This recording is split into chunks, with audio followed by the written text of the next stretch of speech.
Jadi di antara jalanmu untuk sampai pada kebenaran adalah kejernihan hatimu. Kalau hatimu sudah jernih, dialah yang bisa memfatwakan kebenaran.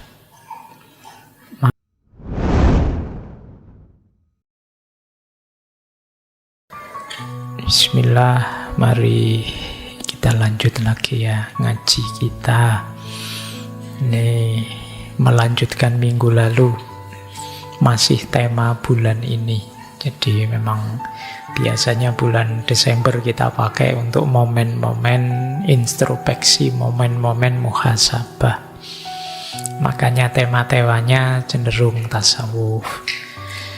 Ya, tema-tema seperti ini mungkin dipahaminya mudah, cuma dijalaninya susah. Tapi ya enggak apa-apa, kita paham dulu, baru kita ikhtiari semaksimal yang kita mampu. Insya Allah kalau Allah ridha, ya nanti Allah hadir membantu kita untuk mempercepat prosesnya. Karena memang tujuan akhirnya ya sampai pada Allah. Baik, malam hari ini kita membahas salah satu kitab dari seorang sufi yang beliau ini sekaligus faqih, ahli fikih, sekaligus muhaddis, ahli hadis.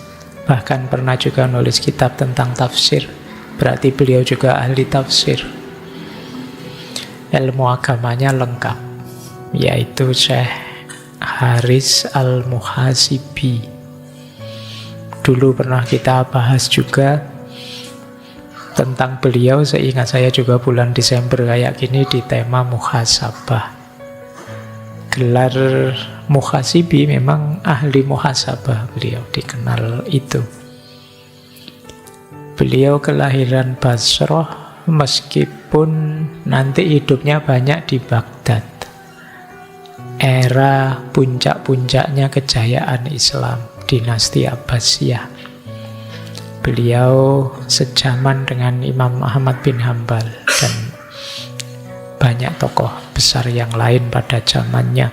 Puncak-puncaknya ilmu-ilmu keislaman, fikih, tasawuf, kalam, dan lain sebagainya. Bahkan ada yang bilang beliau ini pelopornya tasawuf sebagai ilmu. Mungkin kalau sebelumnya tasawuf itu praktek-praktek untuk mendekat pada Allah, menuju Allah, dan lain sebagainya. Nah, beliau ini yang mempelopori tasawuf sebagai ilmu tasawuf yang ditulis, dijelaskan secara sistematis sehingga orang bisa paham. Beliau ini ya anaknya orang kaya sebenarnya, cuma beliau tidak mau sedikit pun mengambil harta warisan dari ayahnya, karena ceritanya beliau ini tidak cocok sama ayahnya. Ayahnya orang kaya, teologinya Mu'tazilah. Beliau tidak setuju dengan konsep teologinya Mu'tazilah. Dan beliau lebih cenderung masuk ke ranah sufisme. Itu yang membuat beliau tidak mau mewarisi warisan ayahnya yang kaya raya. Ya, hidup sebagai seorang sufi ya cenderung sederhana. Saya tidak tahu kalian berani apa tidak seperti beliau ya. Ini ya, dapat warisan banyak tapi tidak mau. Nah, beliau ini nanti banyak menginspirasi para sufi sesudahnya, termasuk Imam Ghazali. Imam Ghazali sendiri bilang bahwa Syekh Haris Al-Muhasibi adalah orang atau sufi atau guru yang paling berpengaruh terhadap dirinya. Jadi kitab Ihya Ulumuddin itu cara pemaparannya mirip dengan tulisan-tulisannya Imam Haris Al-Muhasibi. Yang paling terkenal kitab beliau adalah kitab Ar-Ri'ayah li Huquqillahi Ta'ala.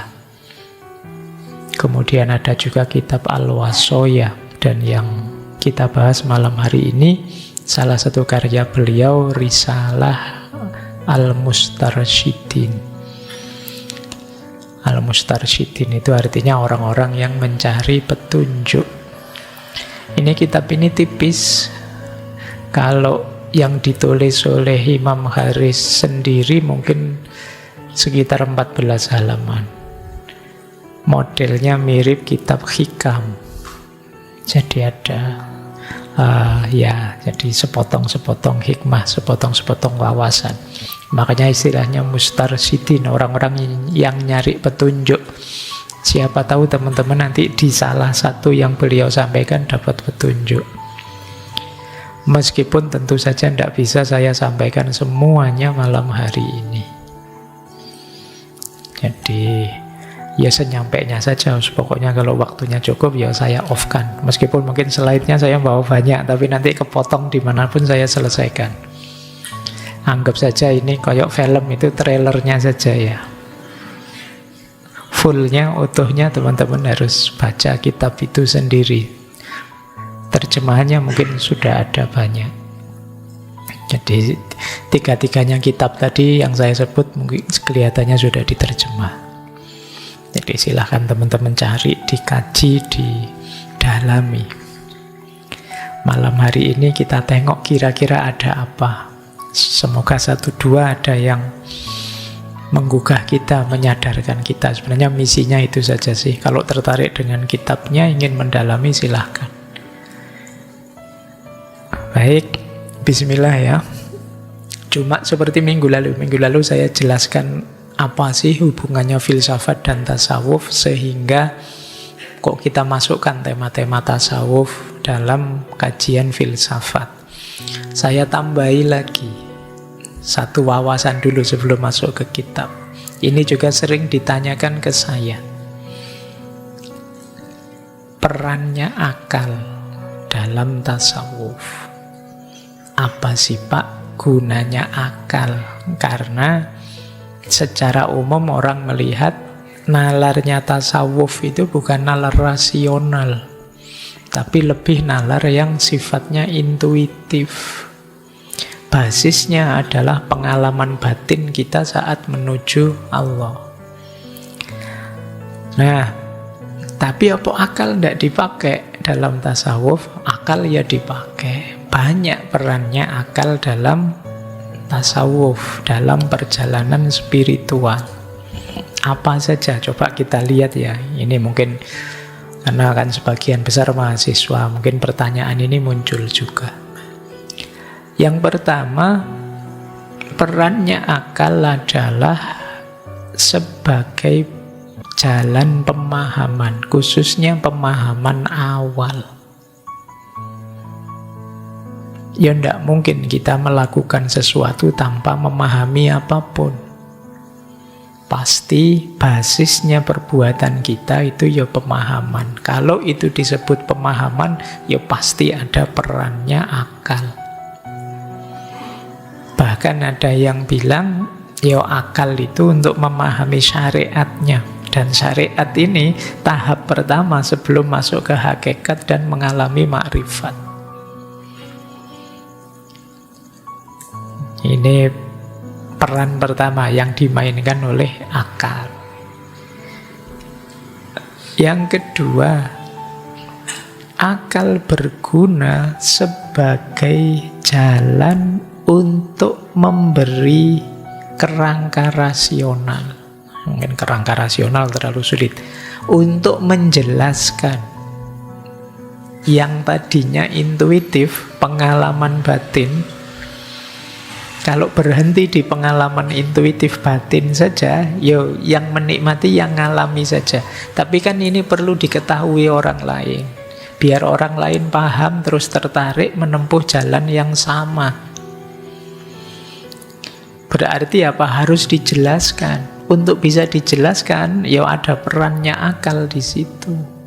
Rumusan yang pas gimana, tata kalimatnya bagaimana, bahasa yang sesuai bagaimana. Ibnu Arabi misalnya merumuskan wahdatul wujud, itu kerangka akal yang bikin narasi-narasinya. cinta itu ini loh, cinta jenis pertama, cinta jenis kedua. Cintanya sendiri pengalaman batin, tapi uraian tentang cinta, tentang mahabbah itu ya perlu bantuan akal untuk menarasikannya. Jadi yang ada di kitab-kitab tasawuf itu ya tidak mungkin kalau sufinya tidak pakai akal sama sekali nulisnya. Jadi ini yang kedua, entah dengan model nalar yang gimana, bakal sampai model yang kalau istilahnya Ibnu Arabi ada istilah imajinasi kreatif. Karena batin itu kan sulit dijelaskan. Terus mungkin menggunakan imajinasi, menggunakan simbol-simbol. Ada yang pakai simbol cahaya, ada yang pakai simbol matahari, ada yang pakai ini akal. Jadi itu kerja kedua, jadi memberi kerangka rasional. Kerja yang ketiga, jangan lupa di antara jalan spiritual ada namanya muhasabah, ada namanya tafakkur, ada namanya tadabbur. Itu aktivitas akal. Jadi ini tiga hal ini ya perlu akal. Jadi kalau ada yang bilang, oh agama nggak usah pakai akal agama itu. Kalau nggak ada akal, gimana kita muhasabah, gimana kita tafakkur, gimana kita tadabbur? Jadi ini juga kan jalan kita evaluasi saya sudah benar apa salah, yang saya lakukan pas apa belum. Nah, ini pakai akal. Mungkin ada banyak sekali tema ngaji filsafat itu kan tema tasawuf, tapi kan ya penjelasannya pakai akal. Kalau saya menjelaskannya tidak pakai akal, kalian tidak bisa nangkep. Buktinya kalian bisa memahami, bisa menangkap. Berarti ada kerja akal. Ada lagi yang keempat, akal itu jembatannya makrifat atau pengenalan Tuhan. Kalian kan sering orang bilang begini, coba lihatlah ayat-ayatnya Allah, pahami kebesarannya, itu kan akal. Jadi melalui makhluknya kita pahami kholiknya, ini akal. Kalau dalam ilmu kalam ada istilah istishad bisyahid alal ghaib. Jadi istishad itu menyaksikan bisyahid dengan yang kelihatan untuk menyimpulkan yang tidak kelihatan. Jadi misalnya kalian sejak tadi menguap terus, itu kan yang saya lihat menguapnya, tapi yang saya simpulkan kemarin kamu melekan ya. Nah, ini kan melekannya kan saya tidak lihat, tapi saya lihat dari fakta di depan saya. Kamu bolak-balik menguap, angop bukan menguap kayak air itu, angop. Jadi kamu bolak-balik angop itu, wah kamu tadi malam melekan. Saya tidak lihat melekannya sih, cuma saya lihat. Oke, itu istishad bisyahid alal ghaib, itu kerja akal. Lihatlah alam semesta yang tertib ini, pasti ada yang menciptakan, itu kerja akal. Memahami ayat-ayat Allah. Dan yang terakhir tentu saja di dunia tasawuf itu banyak simbol-simbol, metafor-metafor. Itu kalau kita lemah dalam berpikir, kita tidak bisa menangkap metafor-metafor itu.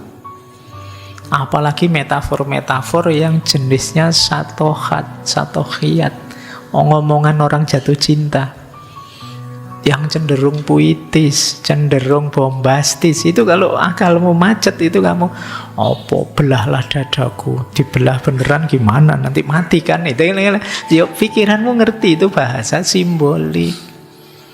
Itu loh, gunung akan kudaki, lautan kuseberangi demi dirimu. Terus hujan saja ndak datang, bilangnya gunung misalnya. Iya lah, pahamnya ya jangan letterlek begitu. Itu bahasa simbolik. Yang bisa menyimpulkan itu bahasa simbolik ya akal kita. Oh maksudnya bukan itu. Loh, itu peran akal. Jadi kemarin kita jelaskan hubungannya apa tasawuf dengan filsafat. Sekarang kita lihat ternyata peran akal banyak. Makanya tasawuf itu bisa dibahas, bisa dikaji, bisa didiskusikan. Kadang kontroversi, karena ada yang setuju, ada yang tidak setuju. Itu kan ya kerja pikiran, setuju dan tidak setuju itu. Bahkan pada zamannya Imam Ahmad bin Hambal sangat mengkritisi Imam Haris Al-Muhasibi karena dianggap mengada-ada. Karena sebelumnya tidak ada orang menuliskan kesolehan, kesufian dalam bentuk kitab, risalah-risalah. Disebutnya bid'ah, mengada-ada.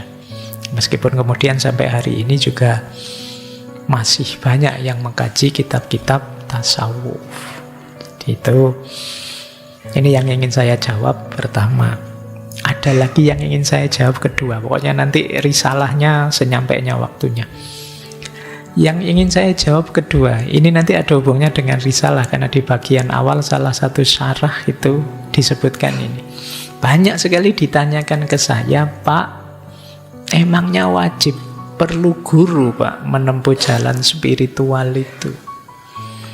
Ini perdebatan yang sampai hari ini masih debat. Perlu guru atau tidak? Kalian mungkin juga serba ragu-ragu. Saya ingin ikut tapi katanya harus ada guru dan lain sebagainya. Jadi memang ada 3 mazhab.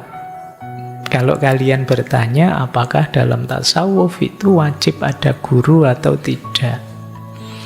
Ada mazhab pertama harus pakai guru. Jadi kenapa? Ya guru itu nanti yang menuntun kita, mengarahkan kita, menilai kita sudah lurus apa belum. Jadi alasan pertama itu guru itu pembimbing spiritual. Yang kedua, tidak sekedar itu. Berguru itu, punya guru itu berhubungan juga dengan barokah.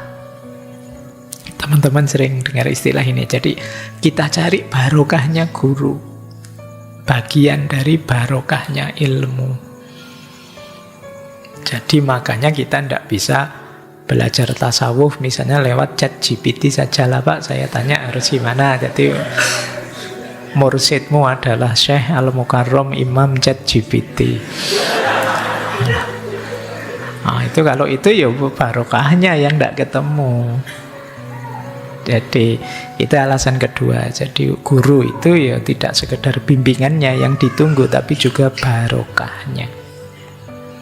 Yang ketiga, guru yang bisa tahu kalau kita salah memahami, mungkin dari kitab, mungkin dari tuntunan tertentu. Kalau kita sendirian tidak ada yang mengingatkan. Kalau sama teman, Pak, ya teman kan satu level. Kalau guru levelnya lebih tinggi, bisa mengingatkan. Makanya ada terkenal sekali, ada gium dalam tasawuf itu ya, orang yang tidak punya guru, gurunya setan. Jangan kamu jawab, wah pinter dong Pak, cerdik dong Pak, setan itu kan cerdik. Maksudnya bukan itu, kamu tersesat. Yang keempat, guru itu teladan. Jadi ada guru lebih simpel, lebih ringan. Kamu tinggal meniru yang beliau lakukan. Tidak perlu capek-capek baca kitab, memahami dan lain sebagainya. Apalagi level kalian. Kalau ketemu tulisan kitab-kitab, apalagi bahasa Arab kan langsung roaming. Tidak nyambung sudah. Nah itu pentingnya guru.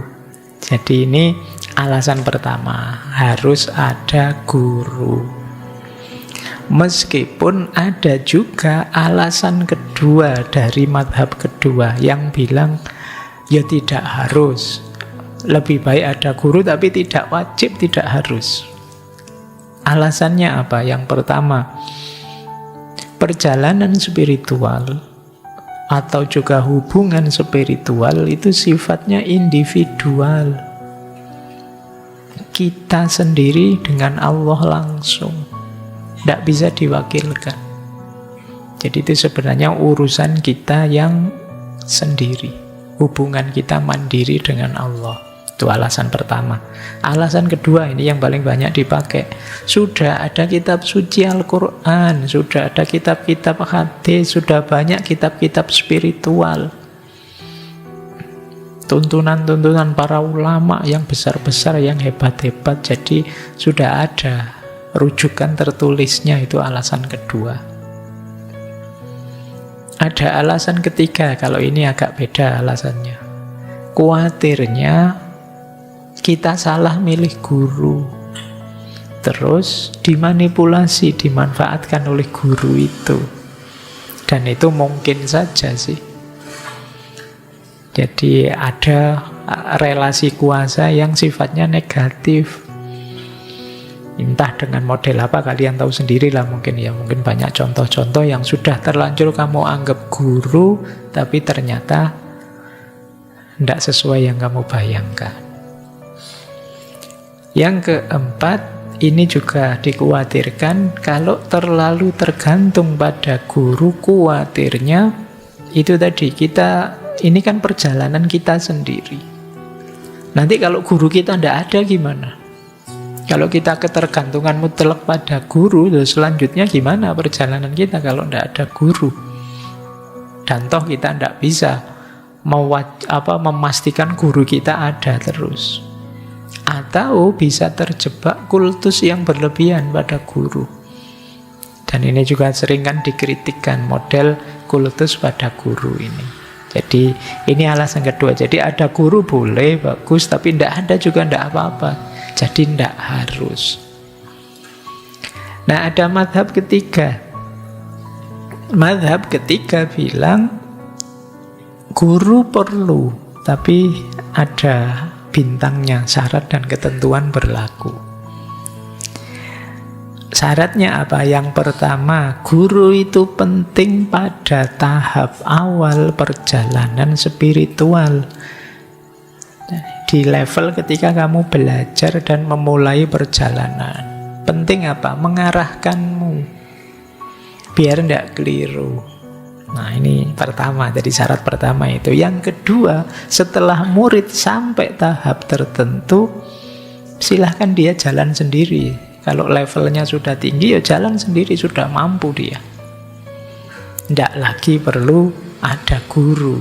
Nah, ini mazhab ketiga. Jadi ya sampai level tertentu perlu guru. Tapi kalau sudah memang mampu belajar mandiri, membaca mandiri, silakan jalan.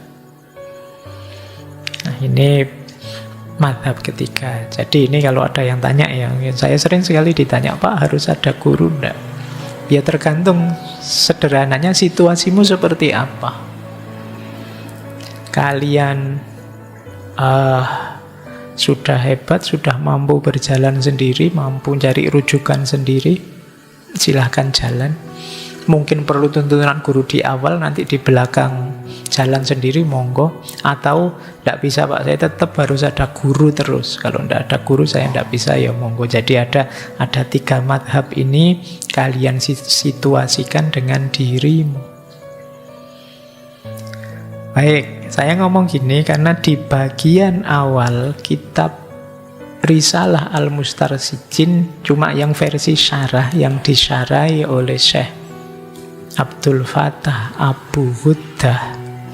Itu di bagian awal ada penjelasan ini yang mengutip dari Syekh Ibnu Anad An-Nafthi Ar-Rosail As-Sura. Ada kalimat begini, ini kalimat dari Imam Asy-Syatibi. Jiwa yang jernih tidak perlu mengandalkan guru dan baiat. Ini menarik, ini mungkin semacam teori alternatif. Jadi guru itu, kata Ibnu Abbad ya, kata saya Ibnu Abbad, guru itu ada dua jenis. Yang pertama guru pendidik. Ini guru-guru sufi, guru mursyid atau syekh at-tarbiyah. Yang kedua guru pengajar atau saikhul ilm.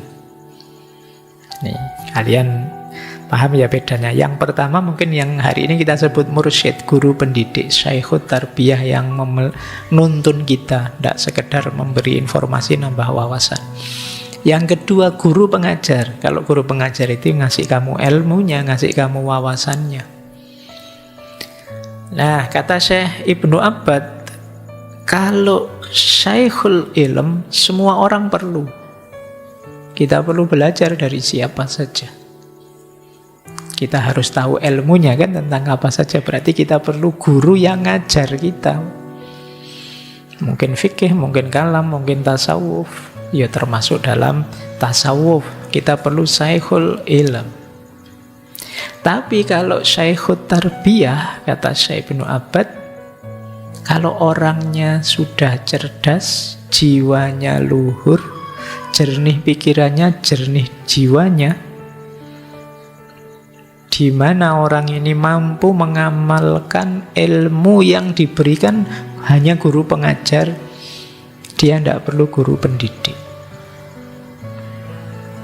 Kalau misalnya ya, ustadzmu di kampung sana ngajari kamu tentang sabar, terus setelah itu kamu bisa menjalankan sabar itu, berarti kamu, jiwamu ini jernih, pikiranmu juga jernih, bisa menguasai dirimu. Kalau sudah seperti ini, kamu tidak perlu guru tarbiyah. Tapi kalau kamu kesulitan, gimana ya Pak caranya sabar? Saya bolak-balik nyoba, tidak sabaran terus, ngamuan terus, saya sulit sekali mengendalikan diri. Mungkin kamu perlu guru tarbiyah tadi. Bukan guru lulusan tarbiyah loh ya. Istilahnya syekhut tarbiyah ini, syekhnya orang tarbiyah. Jadi guru pendidik. Jadi yang nuntun kamu sudah, ini berarti kamu perlu tips khusus, perlu cara khusus, cara umum yang ada di kitab-kitab. Mungkin kamu sulit menjalankannya. Mungkin jiwamu, kalau katanya Syekh Ibnu Abbad itu hijabnya tebal, perlu dibersihkan dulu. Dan di situ berarti kalian perlu guru tarbiyah, syekhut tarbiyah. Tapi kalau jiwamu kuat, kamu cerdas, pikiranmu jernih, hatimu bersih, mungkin cukup syekhul ilm. Syekhul ilm ya kamu belajar dari siapa saja, bahkan mungkin dari kitab-kitab mungkin bisa. Jadi ini di bagian awal syarahnya Risalah Al-Mustarsyidin disampaikan oleh Syekh Ibnu Huda, ngambil dari Rosail As-Sughrahnya Syekh Ibnu Abbad. Baik ya, paling tidak malam hari ini selain nanti unsur muhasabahnya, kita belajar dua hal. Perannya akal dalam tasawuf, dan yang kedua, apakah kita perlu guru atau tidak. Lagi-lagi semuanya kembali ke diri kita. Memang kuncinya semuanya adalah muhasabatun nafas. Kita mengevaluasi diri kita, kita cek diri kita di level apa, seperti apa kondisi diri kita. Baik, kita mulai ya. Sekarang buka kitab. Sekarang Risalah Al-Mustarsyidin. Saya bilang senyampe-nyampenya ya, karena ya satu hikmah saja mungkin menjalankannya berat. Tidak apa-apa, kita sambil muhasabah. Ini di bagian awal. Nanti ada beberapa yang saya loncati, beberapa yang saya potong ya, mengingat situasi saja, waktu saja, tidak bisa kita ulas semuanya. Yang pertama, yang di awal, beliau Imam Haris Al-Muhasibi bilang begini, keyakinan hanya akan diperoleh orang yang menggunakan akalnya hingga memahami maksud Allah, hanya melakukan amal yang pasti hukumnya, dan membersihkan diri dari yang syubhat. Rasulullah bersabda, yang halal sudah jelas dan yang haram sudah jelas, di antara keduanya terdapat hal-hal yang syubhat. Yang syubhat itu berarti tidak melakukannya lebih baik daripada melakukannya.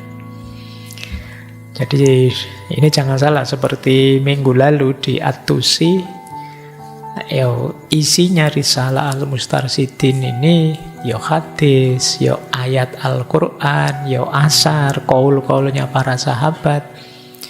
Dan Syekh Haris Al-Muhasibi ini wanti-wanti benar pada murid-muridnya untuk tidak terlalu jauh masuk seperti yang dilakukan oleh para sufi, wujudiyah, para sufi yang sampai itihad, sampai satohat. Jadi beliau ini terkenal tasawufnya jenis akhlaki. Jadi tasawuf yang dipakai sebagai jalan pembersihan diri, pembersihan jiwa. Itulah kenapa gayanya Imam Ghazali tidak jauh-jauh dari sini. Karena Imam Ghazali juga tasawufnya jenis lebih banyak aspek pembersihan diri, pembersihan hati, dan mengisinya dengan moralitas atau akhlak yang baik. Makanya nanti isinya banyak berhubungan dengan moral, banyak berhubungan dengan akhlak dan kebersihan batin. Ya tema-tema seperti ini saya bilang mudah dipahami, tapi nanti banyak, apa istilahmu, makjeleb. Kamu sering ya pakai istilah makjeleb itu. Waduh, saya kok ada di situ. Jadi ini makjelebnya untuk kita saja ya, tidak usah makjelebin orang lain. Kamu sering yang kamu tembak orang lain, wong kita sendiri juga masih pontang-panting untuk mewujudkannya. Jadi ini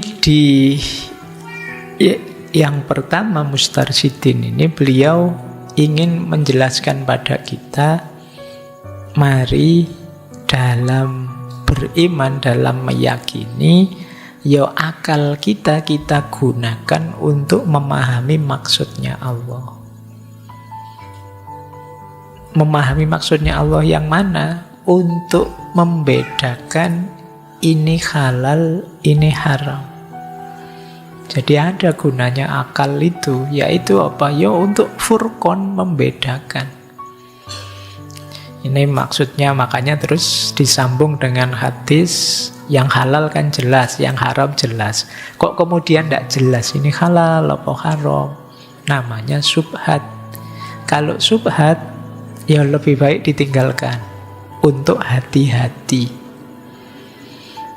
Jadi yang memutuskan ini haram, ini halal, itu kan perenungan kita terhadap, oh setelah saya baca ayatnya berarti ini haram, oh setelah saya baca ayatnya berarti ini halal. Itu kan sebenarnya yang membunyikan akal kita. Orang ahli fikih menyebutnya istimbat. Ini istilah usul fikih. Jadi ini makanya seperti tadi di awal, akal itu penting loh ya. Kita memahami ayat, memahami maksudnya Allah, itu ya akal kita harus hidup. Makanya kalau ada yang tanya mana lebih penting, Al-Quran atau Nas ataukah akal? Nas atau akal, mana lebih penting? Ini menurut saya pertanyaannya perlu dikritisi. Mana bisa Nas saja tanpa akal? Kalau akal kita ngaco, rusak, kita tidak bisa memahami Nas. Kalau kamu stres, ngaji, tidak paham. Pikiranmu buntu, pikiranmu tidak jalan, itu tidak sulit. Sebaliknya juga begitu, akal saja juga yang dipedomani apa, tuntunannya mana. Jadi dua-duanya harus ada. Jadi itu ketika banyak wacana-wacana kan sering mana lebih penting, nasnya atau akalnya, ya dua-duanya penting. Tidak ada salah satu, tidak jalan. Makanya di bagian awal Risalah Mustarsyidin, keyakinan berarti kemantapan hati dalam keimananmu bisa kamu peroleh kalau akalmu memahami maksudnya Allah. Sering saya bilang keimanan plus pemahaman itu jauh lebih kuat daripada percaya saja tanpa memahami. Kalau kamu saya bilang, wis pokoknya kamu percaya saja saya. Loh kenapa toh Pak? Loh saya sudah belajar filsafat sejak S1 loh tahun 93. Ini ada argumennya kan, berarti S2-nya saya juga filsafat, S3-nya saya juga filsafat. Buku-buku saya di rumah banyak filsafatnya juga. Misalnya saya ngomong gini terus, oh iya ya Pak, berarti saya percaya ya kalau Bapak ngomong filsafat, tapi selain filsafat enggak. Nah ini kan kamu mantep dengan saya. Kenapa? Tahu alasannya, kamu paham siapa saya. Tapi kalau saya bilang gini, kamu percaya dengan saya, kenapa sih Pak? Wis percaya saja, enggak usah banyak tanya. Itu kan kamu gelisah. Jangan kan yang ini, Nabi Musa saja kan Dalam kisahnya bareng Nabi Khidir itu kan Nabi Musa gelisah, ini tidak boleh tanya sebenarnya, tapi kalau saya tidak tanya kok kayak gitu yang dilakukan. Karena belum paham. Begitu dijelaskan, oh maksudnya itu toh, baru sekarang dia mantap percaya. Jadi yakin, iman plus paham itu jauh lebih kuat dibandingkan kalau kita percaya saja. Di situ pentingnya kalian menghidupkan akal budimu, akal pikiranmu. Oke, ini pelajaran pertama dari kitab itu. Jadi nuntun kita untuk belajar mampu membedakan mana halal, mana haram. Sebelum jelas, hati-hati dulu. Itu namanya masih syubhat. Sekarang banyak barang syubhat yang kamu telan. Biasanya dalam bentuk berita dan hoax. Itu kan syubhat semua. Syubhat itu tidak jelas, tidak pasti. Ini mesti tidak sih berita ini, kan masih ragu-ragu. Sebelum pasti jangan diputuskan, hati-hati dulu. Akan lebih menyelamatkan. Oke ya, semoga kita tidak jadi pemakan syubhat di dunia digital. Kita banyak ditelan oleh barang-barang syubhat hari ini. Tidak jelas, nanti belakangan baru ketahuan. Ternyata yang benar ini, kemarin sudah marah-marah. Oke, kayak kemarin itu loh, saya berita terakhir itu, wah mana mungkin orang difabel kayak gitu kok bisa. Kan kamu terus gitu. Kamu ngamuk-ngamuk sudah dianggap, polisi bikin-bikin. Ternyata belakangan loh. Makanya ojo komentar dulu sebelum jelas. Kamu kan senengannya itu sih, kamu makan barang syubhat. Belum jelas kamu sudah komen. Baik, ini yang pertama ya, pelajaran dari Risalah Al-Mustarsyidin. Kita lanjutkan. Yang kedua, ini dari beliau mengutip Sayyidina Ali bin Abi Thalib. Takutlah hanya terhadap dosamu, berharaplah hanya kepada Tuhanmu, jangan malu bertanya agar menjadi tahu, dan janganlah orang yang ditanya malu menjawab saya tidak tahu, jika memang jawabannya tidak dia ketahui. Nah, ini sekarang nasihat kedua. Ketakutan kita harusnya hanya terhadap dosa. Takutlah melakukan dosa. Pak, tapi kan kita juga nggak boleh takut terus, kan harus ada harapannya, harus ada rojaknya. Ya, tapi rojaknya pada Tuhan. Jadi berharaplah hanya kepada Tuhanmu. Mungkin ini mengutip ini karena menurut Syekh Haris Al-Muhasibi banyak orang yang tidak takut pada dosa karena menganggap Allah itu Maha Pengampun. Jadi santai saja. Kita tidak bisa membedakan antara terpeleset dalam dosa dan sengaja melakukan dosa. Takut pada dosa itu berarti apa? Kita tidak secara sengaja melakukan dosa. Bahwa kita ini manusia kadang-kadang kepeleset, wajar. Makanya diksinya pakai istilah takut. Jadi takut berarti berhubungan dengan kehati-hatian. Berhubungan dengan kamu menjauhkan diri. Bahwa nanti kan ada orang bilang, Pak itu wajar kan orang punya dosa Pak. Kita itu manusia biasa, tidak ada yang sempurna. Iya. Tapi berikhtiarlah semampu mungkin untuk terhindar dari dosa. Cara paling mudah untuk kamu menghindar dengan otomatis adalah kamu takut. Ya nanti penjelasan panjangnya di syarahnya itu ya, untuk kamu bisa takut, kenalilah efek dan bahayanya. Kenalilah akibat-akibatnya. Kalau kamu tidak jujur, bohong, nanti mesti ada akibat. Kamu tidak dipercaya orang.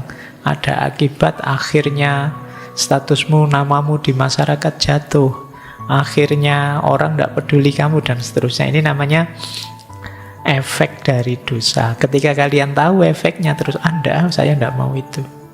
Kalau kamu pinter, maka kamu tidak mau melakukan. Makanya ini nanti kalau dihubungkan dengan kata-katanya Socrates dulu, orang pinter itu pasti orang baik.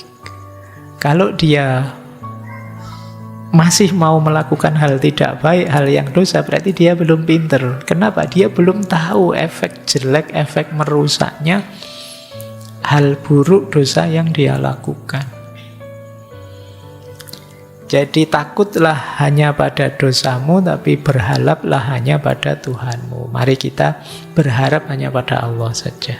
Jangan berharap pada makhluknya, pada siapapun selain Allah. Dan kita sudah mendeklarasikan ini. Iyyaka na'budu wa iyyaka nasta'in. Setiap kali baca surat Al-Fatihah. Baik, saya lanjutkan. Janganlah malu bertanya agar jadi tahu. Kalau ini teman-teman apalah, sejak SD sudah diajari malu bertanya sesat di jalan. Nah, ya kalau mungkin malu karena kelihatan bodoh di depan orang lain, tapi sekarang kan kamu bisa bertanya ke Google, bisa bertanya kemana-mana, banyak lah sekarang fasilitasnya. Tanya ke ustadz-ustadz via online juga bisa. Kalau malu ketahuan ya pakai fake account. Saya tahu kalian fake accountmu mesti banyak. Yang penting jangan malu bertanya. Kalau tadi ada yang subat-subat, tanya dulu ke yang punya otoritas. Ini lebih penting yang terakhir. Dan janganlah orang yang ditanya malu menjawab. Jadi ini kalau peribahasanya dilengkapi, jangan malu bertanya bagi orang yang ingin tahu, tapi juga jangan malu menjawab saya tidak tahu bagi orang yang tidak tahu. Jadi kalau ditanya orang kok tidak tahu, jawab saja tidak tahu, tidak usah ngarang-ngarang. Tidak usah pakai kalimat mungkin begini, itu tidak susah itu. Orang tidak akan perhatian dengan kata-kata mungkin di depan, itu yang diperhatikan belakangnya. Itu kalau menyesatkan atau merusak, bisa sesat beneran, rusak beneran. Kalau tidak tahu, bilang saja tidak tahu. Kalau butuh waktu berpikir, coba saya pikir dulu ya, saya rumuskan dulu, saya cari dulu jawabannya. Jangan nekat. Dulu kena kita belajar Imam Malik. Kebetulan Imam Haris Al-Muhasibi ini madhab fikihnya Maliki. Imam Malik itu terkenal ulama yang suka menjawab dengan kalimat la adri. La adri itu aku tidak tahu. Jadi pernah satu majelis, satu pertemuan, dari 24 pertanyaan hanya 4 yang bisa beliau jawab. Yang 20 pertanyaan beliau menjawab la adri. Itu kalau UAS tidak lulus sudah. Ya kan? Loh, tapi ini beliau jujur. Kenapa? Kalau dia tidak paham, nekat jawab, menyesatkan. Padahal orang menunggu fatwa beliau. Jadi kalau nanti beliau ngarang itu banyak orang tersesat. Maka beliau jawab la adri. Tidak apa-apa, justru di situ kamu terhormat. Jangan merasa kalau tidak bisa jawab terus kamu nekat jawab terus terhormat. Mungkin besok kamu jadi orang besar atau tokoh atau yang banyak ditanya orang. Kalau memang pas tidak tahu, bilang saja tidak tahu. Jangan nekat jawab apa saja. Jadi itu bisa membahayakan dirimu kalau belakangan yang kamu kasih jawaban tahu, ternyata dulu saya tanya dibohongi saya. Itu kamu lebih gawat lagi. Jadi kalau tidak tahu, bilang saja tidak tahu, la adri. Cuma ini jangan dipakai jurus besok. Ini kan mau ujian akhir ini semuanya. Nanti ditanya dosennya, la adri, la adri. Kalau dipanggil dosenmu, kamu jawabnya ini Pak Faiz yang ngasih tahu Pak. Kalau tidak tahu harus bilang tidak tahu Pak. Jadi saya jujur kan Pak gitu. Jadi yang tidak tahu bertanyalah, yang ditanya kalau tidak tahu jujurlah, saya tidak tahu. Paling tidak nambah masalah. Meskipun masalah lama belum terpecahkan, tidak apa-apa. Tapi karena kamu ngarang, tidak tahu, jawab saja, bisa jadi masalah baru muncul. Oke, Jadi ini bagian dari perjalanan kita mendekat ke Tuhan. Kalau tadi kan menggunakan akal kita, kalau ini takut sama dosa, berharap pada Allah, belajar yang banyak. Kalau tidak tahu bertanya, yang ditanya kalau tidak tahu jujur saja bilang saya tidak tahu. Kita lanjutkan. Kalau ini kalimatnya pendek tapi pedas. Jagalah tujuanmu, sibuklah memperbaiki dirimu sendiri ketimbang mengurusi aibnya orang lain. Ini tidak perlu penjelasan panjang, kamu sudah tahu. Yang pertama, jagalah tujuanmu. Kalian harus mulai sadar makna hidup dan tujuan hidupmu. Orang Jawa bilang sangkan paraning dumadi. Kita dari mana dan mau kemana. Jangan terdistraksi oleh hal-hal lain yang tidak penting. Dan pasti ada banyak kekurangan dalam dirimu. Pasti kamu juga punya aib banyak yang orang lain tidak tahu. Dan kamu masih dilindungi oleh Allah. Maka sibuklah ngurusi dirimu. Jangan sibuk ngurusi aibnya orang lain. Jadi karena kadang-kadang kita itu kebalik. Sibuk ngomentari orang lain, lupa dengan memperbaiki diri kita sendiri. Eman-eman, waktu kita terbatas. Semua kita itu limited edition. Jadi kita tidak ada terus, tidak ada banyak. Masing-masing kita ini kita sedang deg-degan semua. Kita tidak tahu jatah waktu kita sampai kapan. Kalau waktu yang diberikan oleh Allah ini tidak kita manfaatkan sebaik-baiknya, jangan menyesal kalau nanti kaget. Ya Allah, tiba-tiba saja. Kan kamu sering begitu. Mungkin ada teman, saudara yang di grup WA tiba-tiba ada pengumuman innalillahi. Kamu kan kaget luar biasa. Kok tiba-tiba saja? Itu pun kamu tidak sadar-sadar. Kalau ada innalillahi yang kamu lakukan, ya perlombaan copy paste ucapan innalillahi. Tidak ada pelajaran apa-apa yang kamu ambil. Padahal kafa bil mauti wa idzon. Cukup kematian itu sebagai penasehat. Harusnya. Cuma kan kita sudah terlanjur. Hati kita, hijab kita agak tebal. Sulit sekali menyentuh hati. Makanya kitab Risalah Al-Mustarsyidin ini isunya macam-macam. Mungkin beliau ingin di salah satu isu ada yang membangunkan kita. Ada yang menyadarkan kita. Karena kita itu kadang-kadang diingatkan ini tidak kaget, diingatkan itu kaget. Mungkin diingatkan yang satunya baru tersadar.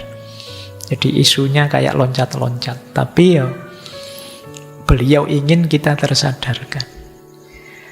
Baik, kita telusuri lagi ya. Siapa tahu ada yang membuat kita tobat nanti di beberapa nasihat beliau.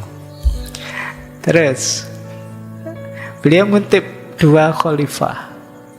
Yang pertama Sayyidina Ali, yang kedua Sayyidina Umar. Yang pertama, ini seperti pendapatnya stoikisme. Jadi kalian kalau suka sekali dengan stoikisme, ya di kita juga banyak kok ajaran-ajaran seperti itu. Misalnya, ini Sayyidina Ali. Wahai anak Adam, jangan senang karena kaya, jangan putus asa karena miskin. Jangan sedih karena tertimpa bencana, dan jangan gembira karena hidup makmur. Emas akan diuji dengan api, sementara orang soleh akan dicoba dengan musibah. Dilengkapi oleh Sayyidina Umar. Aku tidak peduli keadaan apa yang aku alami. Apakah keadaan yang aku senangi ataukah yang aku benci. Karena aku tidak tahu kebaikan itu ada di keadaan yang aku senangi atau di keadaan yang aku benci. Nah, ini pelajaran stoiknya apa kan teman-teman? Dulu di stoikisme ada penjelasan hidup itu ya kadang senang, kadang susah. Jangan tertipu oleh naik turunnya ritme hidup, situasi hidup. Jadi mari kita bisa ridho, kita bisa menikmati semuanya. Kalau memang ada kesulitan, posisikan itu sebagai ujian yang setelah itu kita bisa meningkat lebih baik. Kalau itu kesenangan, posisikan itu sebagai ujian yang setelah itu kita tidak terlena. Jadi ini, mari kita bisa menerima hidup kita apapun situasinya. Seperti dilanjutkan oleh Sayyidina Umar tadi, dan aku tidak peduli dengan jenisnya pengalaman, yang dipedulikan adalah kebaikan atau hikmah dari pengalaman itu. Dan aku tidak tahu apakah pengalaman yang aku sukai atau yang tidak aku sukai yang dibaliknya ada kebaikan. Mungkin saja ada pengalaman yang tidak aku sukai, tapi ternyata membuahkan banyak kebaikan. Setelah dimaki-maki, sekarang ada yang ngumrohkan, ada yang ngasihan. Itu kan contohnya begitu. Jadi mungkin semula, wah ini momen paling menyakitkan dalam hidup. Ternyata ada kebaikan di baliknya. Jadi coba kalian cari ini rahasia dari kalimatnya Sayyidina Umar ini. Kadang-kadang di balik peristiwa paling pahit tersimpan kebaikan yang di situ justru kalian dapat manfaat besar. Akibat patah hati, akhirnya kamu pinter nulis puisi. Enggak gampang kan itu kamu. Biasanya sulit sih suruh bikin puisi, tapi begitu patah hati lancar nulis puisi. Akhirnya kamu posting di Facebook, terus dipuji orang banyak. Wah, bagus sekali puisinya. Kamu dapat kebanggaan baru sekarang. Pinter nulis puisi, itu ada kebaikan. Akibat banyak tekanan, banyak ujian, akhirnya kamu rajin ibadah sekarang. Sholat malamnya rajin, puasa Senin Kemisnya rajin. Kadang-kadang memang Allah ingin kamu lebih dekat dengannya, maka kamu diuji dengan ini itu, biar kamu sadar untuk kembali padanya. Jadi kita tidak tahu kebaikan itu ada di balik peristiwa yang kita sukai atau peristiwa yang tidak kita sukai. Maka mari kita terima semuanya sambil mencari hikmah apa yang bisa kita ambil. Tidak mungkin Allah menetapkan sesuatu iseng saja. Si iseng, kamu tak kasih patah hati, pasti tidak begitu. Iseng, kamu tak kasih pengalaman indah, pasti ada rahasia, ada hikmahnya. Baik, semoga ini di nasihat yang ini teman-teman bisa ngambil manfaat menghadapi peristiwa sehari-hari. Memang ya manusia itu ada keinginan, makanya ada yang dia sukai, ada yang tidak dia sukai. Padahal kita tidak tahu yang kita sukai itu ada kebaikannya atau tidak, atau kebaikan itu ada di mana. Makanya mari kita kembangkan seperti minggu lalu, sifat ridho. Apapun yang diberikan oleh Allah aku terima. Pasti ada kebaikannya di balik itu. Baik, ini menghadapi peristiwa. Sekarang kita lanjutkan. Menghadapi orang lain. Karena perjalanan menuju Allah itu kan perlu teman yang mendukung, perlu lingkungan, perlu circle yang menguatkan kita. Teman seperti apa yang harus kita cari? Terus Syekh Haris Al-Muqasyimi mengutip satu hadis. Rasulullah pernah ditanya, manakah teman kami yang terbaik?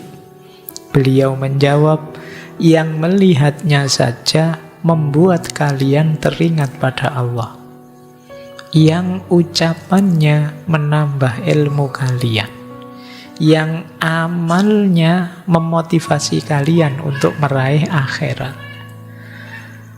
Ini ada tidak temanmu yang seperti ini? Jadi punya teman yang kalau kalian lihat dia itu sadar adanya Allah. Ya Allah, lihat temanku itu selalu teringat Allah, tidak tahu dengan jalan apa. Atau kalau dia ngomong, selalu nambah ilmu baru. Nah, kalau dia ngomong ada wawasan baru. Ini teman yang jangan dilepas kalau ada teman kayak gini. Apapun yang dia lakukan, pasti ini kebaikan. Kamu terdorong untuk ikut seperti dia. Temanku ini poso Senin Kemis, terus kapan ya aku bisa kayak dia? Temanku ini ngomongnya enak, terus kalau dia ngomong saya dapat wawasan baru terus. Kalau lihat dia ingat kuburan, terus ingat akhir. Ya, sadar ingat Allah maksudnya ya. Jadi cari teman seperti ini untuk mensukseskan perjalanan kita yang paling hakiki menuju Allah. Tiga-tiganya alhamdulillah ya, kalau bisa tiga-tiganya. Salah satunya lumayan. Saya tidak ingat Allah sih Pak, tapi kalau lihat dia itu saya termotivasi untuk jadi lebih baik, lumayan. Kemudian saya harus menyebut, barang siapa membiarkanmu berarti dia telah menipumu. Barang siapa tidak mau menasehat, tidak mau menerima nasihatmu, berarti dia bukan saudaramu. Ini ukuran juga. Jadi teman yang baik, dia mau menasehatimu kalau kamu pas meleset, melenceng. Maka teman yang cuek itu teman yang negatif. Kamu bilang pada temanmu, wah, aku kemarin sholatku bolong 3. Wah, hebat, sholat bolong 3 itu luar biasa, saya juga sering. Itu berarti dia cuek sama keburukanmu, cuek sama melesetmu, tidak peduli dengan kondisimu. Ini teman yang negatif, berarti dia sedang menipumu. Padahal kamu salah, tapi dia membenarkan saja. Padahal kamu melenceng, tapi dia nganggap kamu lurus saja. Ini menipumu, bahaya. Jadi cari teman yang kalau kamu sedang salah, dia mau menasehatimu. Karena di antara kewajiban, di antara seorang sahabat itu yang pertama ta'aruf, yang kedua tasamuh, yang ketiga ta'awun, dan yang keempat tawasow. Ta'aruf itu saling memahami, saling mengerti kondisinya. Kalau sudah saling paham, kamu tasamuh, toleran, menerima apapun kondisi dia. Kalau sudah tasamuh, ta'awun, kerjasamalah dalam kebaikan. Tapi jangan lupa yang terakhir tawasow, saling menasehati, saling peduli kalau yang lain meleset, kalau yang lain melenceng. Jadi barang siapa cuek padamu, dia bukan sahabatmu, dia sedang menipumu. Sebaliknya, barang siapa tidak mau menerima nasihatmu, dinasehati kok malah ngamuk-ngamuk, putus persaudaraan, ya berarti dia memang bukan saudaramu, bukan sahabatmu. Tidak harus merasa kehilangan, wong dia tidak mau dinasehati. Oke, ini Syahris Al-Muhasibi, dilengkapi dengan kalimatnya Sayyidina Umar lagi. Tidak ada kebaikan pada diri orang yang tidak mau menerima nasihat, dan tidak ada kebaikan pada diri orang yang tidak menyukai para pemberi nasihat. Jadi, jadilah orang yang mau memberi nasihat tapi sekaligus bisa diberi nasihat. Kadang-kadang kita kalau ngasih nasihat semangat, tapi begitu diberi nasihat tersinggung, baperan. Itu berarti kita juga belum bagus. Jadi orang yang bisa dua-duanya, begitu ada orang menasehatimu, ya kamu terus introspeksi. Jangan-jangan nasihatnya benar, berarti saya harus memperbaiki diri. Tapi kamu juga jangan cuek dengan yang lain. Kalau yang lain keliru, yang lain salah, ya kamu nasihati, kamu ingatkan. Itu hakikat kebersamaan yang keempat tadi, yang namanya tawasow, saling menasehati. Baik, jadi kalau ini tentang sahabat, tentang teman, orang yang mendukung kita dalam perjalanan menuju Allah. Karena kita ini manusia biasa, banyak kurangnya, banyak lemahnya. Makanya perlu dukungan orang lain. Cari sahabat yang cocok. Lanjut. Ini gampang-gampang susah. Hindari hal-hal yang tidak berguna bagimu, niscaya kamu akan selamat. Ini penting ya. Perjalanan menuju Allah itu di antara pengganggunya adalah kamu sibuk sekali dengan hal-hal yang sebenarnya tidak berguna.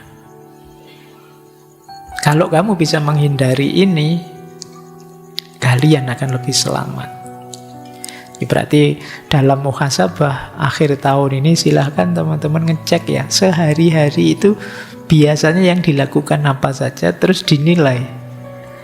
Nilailah aspek pentingnya. Mungkin kamu kasih nilai A, B, C, atau D gitu aja ya. Kalau A ini sangat penting, tidak bisa ditinggal. Kalau B yo masih harus dijalankan sih, meskipun tidak sepenting yang pertama. Kalau C mungkin bisa ditinggal sebenarnya sih, kalau memang ada yang penting yang harus didulukan, tapi seandainya harus dilakukan ya tidak masalah. Kalau D jangan dilakukan sama sekali, mungkin lebih cenderung merusaknya. Coba kamu nilai ya aktivitasmu, tidurmu berapa, makanmu berapa. Kalau kamu push rank itu nilainya berapa, kalau kamu tidak berhenti main itu. Coba kamu hitung nilai gunanya. Semakin banyak persentase hal yang tidak berguna, sebenarnya berhubungan dengan nilai dirimu. Berarti ya kamu juga orang yang tidak berguna, kurang berguna. Jadi banyak fungsi dan potensimu yang terabaikan. Makanya hindari hal-hal yang tidak berguna, maka engkau selamat. Di antara yang harus kita bersihkan, ini dulu kalau kembali ke nasihatnya Imam Haris Al-Muhasibi di sesi, saya lupa mungkin tahun lalu ya, sesi muhasabah itu, paling basic yang harus kita bersihkan adalah dosa. Lebih tinggi dari dosa yang harus kita bersihkan adalah keterikatan. Lebih tinggi dari keterikatan adalah hal-hal yang tidak berguna. Kalau 3 hal ini bersih, insya Allah yang tersisa Allah saja. Jadi ini step-step melakukan muhasabah. Jadi berarti yang tidak berguna mengganggu. Kalau istilahnya dulu, hal mubah tapi tidak ada gunanya. Mubah itu ya karena tidak dosa sih, tidak menyakiti siapa-siapa juga tidak haram, tapi tidak penting. Kalau kamu terlalu sering melakukannya, banyak hal penting yang lain yang terganggu. Ini dulu yang membuat mungkin ya beberapa ulama memfatwa beberapa hal yang sebenarnya itu boleh saja sih, itu di fatwa tidak boleh. Saya pernah baca beberapa, misalnya ada fatwa main catur itu haram misalnya. Itu karena mungkin bukan manunya, cuma main catur itu kadang lama, menghabiskan waktu berjam-jam. Mungkin dilihat efektivitasnya. Jadi ya bukan berarti tidak boleh sama sekali, mungkin ya mungkin dalam konteks tertentu. Wah, saya atlet catur Pak, kalau tidak main catur gimana? Ya itu kan berarti untuk atlet catur ya itu sesuatu yang sangat berguna.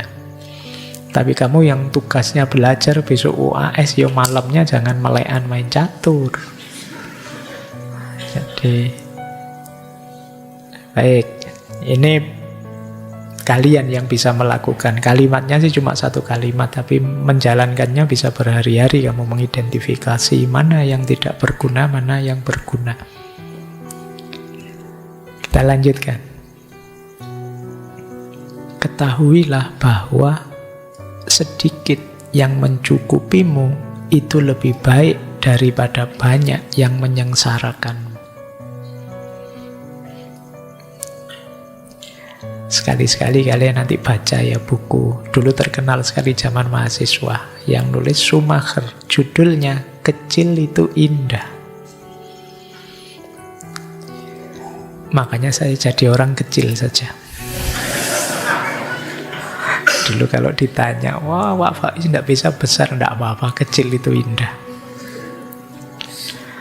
Oke, dulu kalau saling ledek-ledekan kan begitu. Kamu jangan tinggi-tinggi, ini musim hujan, kalau kena petir yang tinggi duluan. Terus yang tinggi balasnya, ya kalau hujan petir, kalau hujan air kena banjir, yang pendek duluan. Baik, jadi yang sedikit yang mencukupi itu lebih baik daripada banyak menyengsarakan. Jangan ngeyel ya, biasanya ngeyel kan lebih enak banyak mencukupi, Pak. Kamu selalu begitu milihnya. Kenapa sih sedikit mencukupi itu lebih baik? Tidak terlalu menyibukkan kita. Nanti ada penjelasan tentang qanaah, tidak tahu nyampe apa enggak tentang qanaah ini. Jadi kalau kalian punya banyak, kesibukanmu lebih banyak. Mending sedikit tapi cukup. Jadi sedikit bukan kurang loh ya. Makanya istilahnya sedikit tapi mencukupi. Daripada banyak yang menyengsarakan. Makanya kadang-kadang orang menyebut enak mana banyak uang dan tidak punya uang. Dari sisi sibuknya, enak tidak punya uang. Karena yang punya uang mikirnya banyak. Uangnya dipakai apa ya, pakai ini, pakai itu. Mikirnya macam-macam, terus ada banyak hal yang harus dia jaga. Yang tidak punya uang, mikirnya cuma satu. Gimana caranya punya uang? Jadi kamu tidak sibuk, ya mikirnya itu dong. Dan tidak dapat-dapat lagi. Nanti kamu, alhamdulillah ya Allah, saya tidak banyak uang, jadi tidak sibuk. Tapi ini kalau di Sufi ada istilah qanaah. Sedikit tapi saya cukup kok. Coba kalian sambungkan isu ini dengan sesi minimalisme, frugal life. Kemarin ada slow living, itu berhubungan dengan ini semua. Bayangkan kadang-kadang kalian buka lemari saja, milih hari ini pakai baju apa, itu bisa 10-15 menit. Pakai baju ini, Anda minggu lalu sudah saya pakai, masa dipakai lagi, pakai baju ini, nanti kembaran sama teman yang sana, pakai baju itu, kamu mikirnya panjang, cuma milih baju saja. Lebih lama daripada kamu sholat 8 rakaat. Cuma milih baju satu-satu. Oke, sibuknya lebih panjang. Coba bajumu cuma 2 atau 3 itu kan, kalau enggak ini ya itu kan, gitu aja, kamu lebih cepat. Karena terlalu banyak kamu lebih sibuk. Jadi itu ilustrasi sederhananya, banyak yang menyengsarakan. Kalau tidak hanya baju, misalnya sepatumu juga banyak, ya kamu terus mikir, pakai sepatu apa hari ini. Coba sepatumu cuma satu, hanya itu, ya mana lagi, ya cuma itu, tidak pakai mikir. Oke, nanti belum tasnya banyak, mikir lagi, ini tas ini yang matching sama bajunya mana, yang ini mikir lagi kan, jadi tambah banyak yang dimiliki, tambah sengsara, karena pertimbangannya tambah panjang. Oke, ya kalau kalian seperti beliau, yang para sufi, ya lebih milih hidup sederhana saja, yang penting cukup. Baik, kita lanjutkan, ini gaya hidup. Ini pahit. Kalian hati-hati. Ini sebenarnya mengambil dari hadis. Ittaqu doa al-mazlum.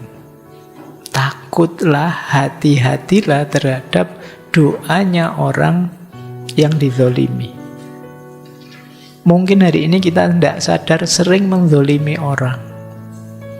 Karena sekarang kita bisa berinteraksi dengan siapapun dengan sangat intensif melalui media sosial. Jangan-jangan komentar-komentar yang kita tidak sengaja itu menyakiti orang. Itu kalau orangnya tidak berkenan, apalagi mendoakan jelek. Tak doain yang ngomong jelek begitu, misalnya dia langsung berdoa pada Allah, hati-hati. Karena doanya orang mazlum itu langsung. Nanti di syarahnya bahkan ada penjelasan termasuk doanya orang kafir. Jadi nanti di syarahnya Syekh Abu Huda tadi ada penjelasan termasuk orang kafir. Kita kan sering mencela, merendahkan. Jangan lupa mereka juga makhluknya Allah. hati-hati dengan keluhannya, ratapannya, rintihannya orang yang dizolimi. Allah itu sangat berpihak pada mustad'afun, orang-orang yang dilemahkan, dizolimi. Ada cerita Nabi Musa itu berkali-kali dicurangi, berkali-kali dibohongi oleh Bani Israel. Tapi kenapa Nabi Musa disuruh menemani terus Bani Israel? Dan beberapa kali ditolong karena mereka dalam posisi sedang lemah. Saat itu mereka inferior, sedang dizolimi. Dan dibela oleh Allah dengan pendampingan dua nabi, bahkan Nabi Musa dan Nabi Harun. Maka hati-hati dengan doanya orang yang dizolimi. Hati-hati benar kalau mau ngeritik orang, menyalahkan orang, komentar yang di luar batas dan lain sebagainya. Ya, khawatirnya orang-orang ini diam-diam mendoakanmu. Meskipun untuk konteks kalian sendiri jangan dipakai senjata ya. Kamu mendolimiku, hati-hati, tak doain untuk itu. Ya dosamu berbalik, kamu jadi ngancam orang. Terus orangnya gini, kamu ngancam aku juga tersakiti nih. Ayo pertandingan doa sekarang gitu. Baik, ini untuk kita ya, kamu sering sekali ini pakai untuk orang lain. Baik, hati-hati tetap.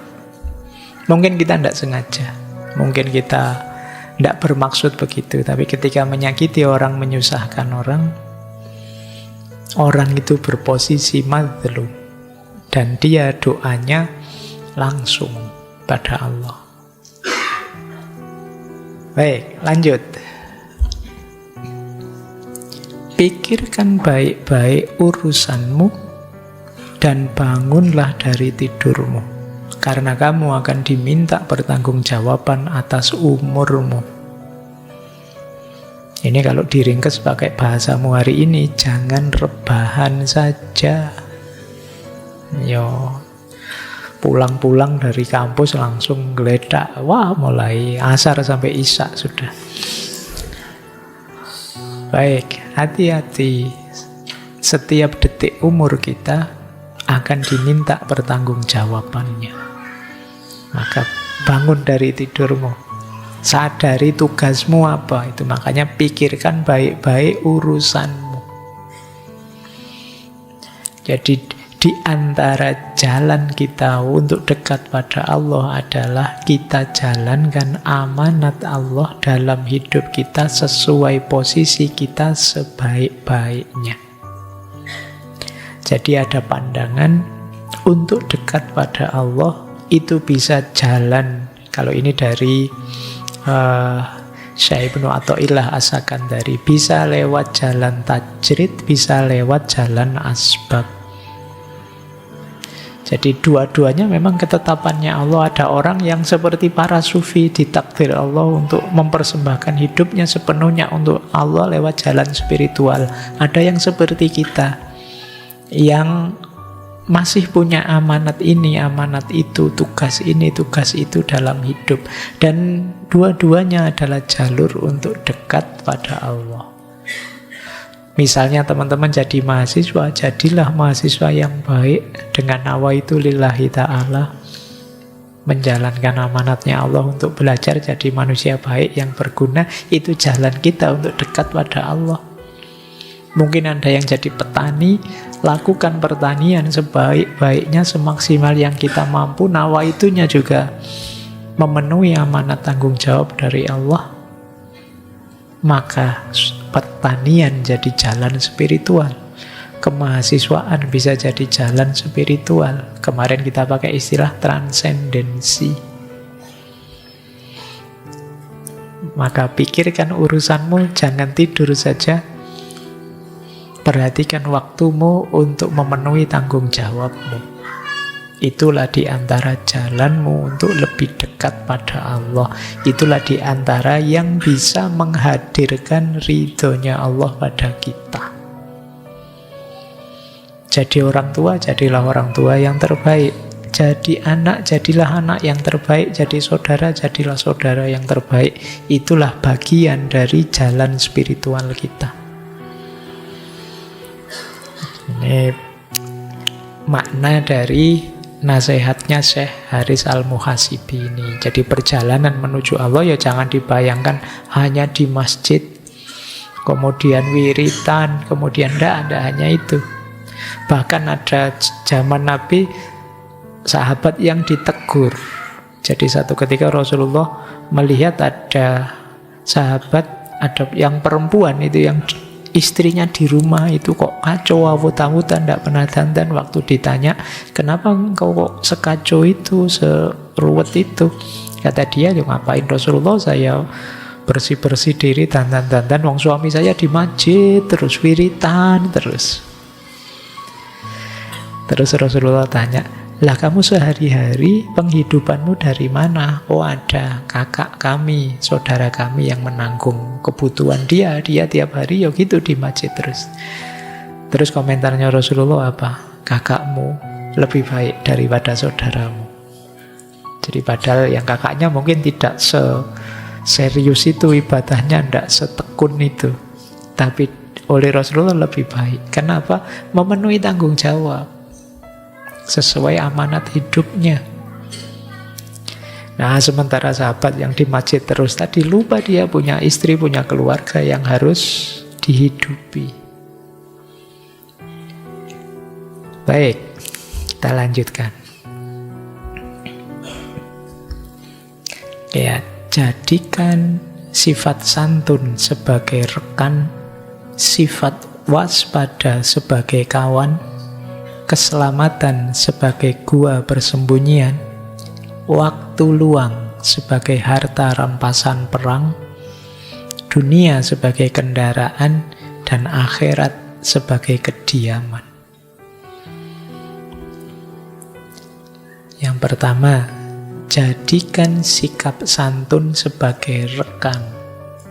Maksudnya, ayo kita jadi orang yang murah hati, kita jadi orang yang santun, menghargai orang lain, memuliakan orang lain. Maka kehidupan kita akan lebih nyaman. Ini pesan pertama. Hidup secara etis, kuncinya kebahagiaan di dunia. Yang kedua, sikap waspada sebagai kawan. Sikap waspada sebagai kawan itu maksudnya ayo hati-hati, jangan sembrono. Segala sesuatu diperhitungkan biar kita tidak terjebak, tertipu, terpeleset. Jadi yang pertama, sifat santun berarti kebaikan pada orang lain. Yang kedua, sikap waspada berarti kita peduli dengan diri kita juga. Jangan konyol. Itu mungkin kalau disambung, santun sih santun. Baik pada orang sih, baik pada orang lain. Tapi juga perhatikan diri kita. Jangan berlebihan. Kalau bahasa filsafatnya, jangan altruis, juga jangan egois. Jangan terlalu mikir orang lain, tapi juga jangan terlalu mendahulukan kepentingannya sendiri. Kemudian keselamatan sebagai gua persembunyian. Ini semacam kelanjutannya. Intinya apa? Nyari selamat saja. Ayo mencari yang nyaman, yang selamat. Menggunakan uang, memakai harta, dan lain sebagainya. Rumusnya yang penting selamat. Jadi persembunyian kita. Kemudian waktu luang sebagai harta rampasan perang.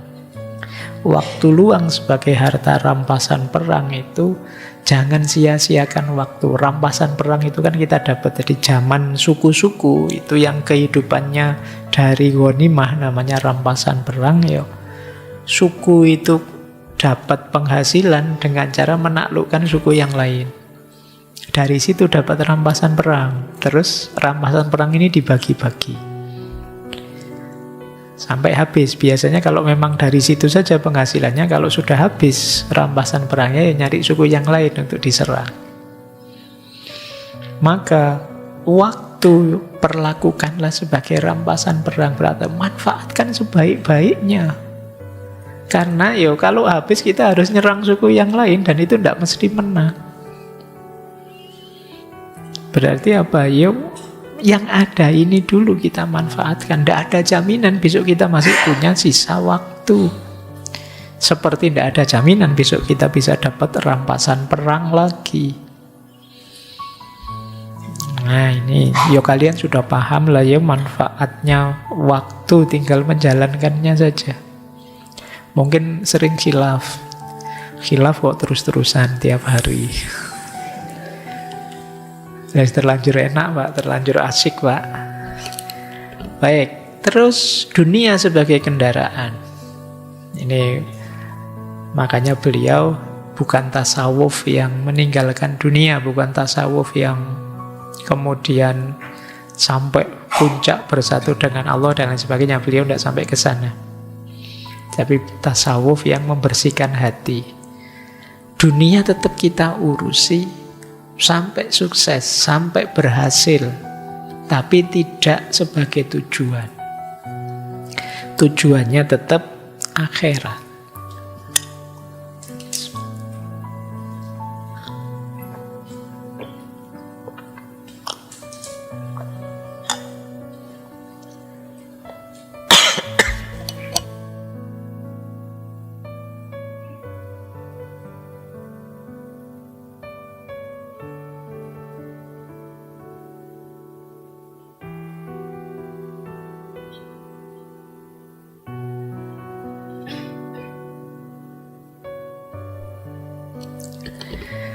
Oke, kita lanjutkan.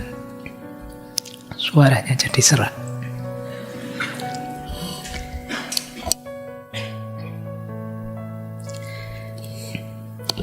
Baik, yang terakhir, akhirat sebagai kediaman. Kediaman itu rumah. Jadi akhirat adalah tempat kita kembali. Suaranya terdengar enggak di luar?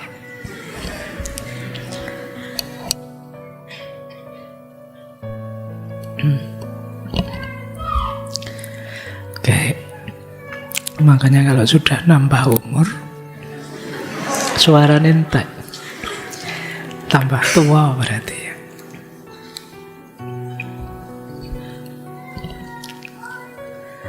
Oke, kita lanjutkan. Akhirat sebagai kediaman berarti akhirat itu rumah kita yang nanti kita pulang ke sana. Jangan terlalu asik di dunia. Kita nanti kembali ke akhirat semuanya. Mari kita cari bekal, cari oleh-oleh sebanyak mungkin untuk nanti kembali ke akhirat. Yuk, kita lanjutkan. Mendengarkan suara saja mau ikut batuk ya sampean. Nih, kita lanjutkan. Terus, ini yang harus kita waspadai dalam hidup. Waspadai yang pertama, lingkungan yang melalaikan. Yang kedua, tipu daya musuh. Yang ketiga, nyanyian hawa nafsu. Yang keempat, buasnya syahwat.